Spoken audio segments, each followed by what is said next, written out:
first thing that we're going to do, because I want to get you to have access to that part of your mind that kind of runs us and gets in our own way, before we can be leaders, we get to kind of explore what happens in our mind.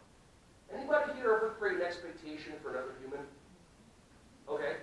Have you ever created an expectation for, think about a human being that you create an expectation for. I can't tell, is this working or not? I just hear my own voice all the time, and the other voices. Oh, yeah. Oh, you have those voices too. How many people have ever created another expectation?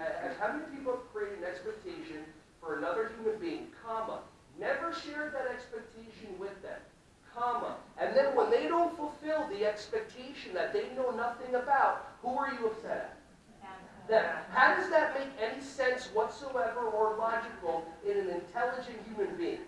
It doesn't.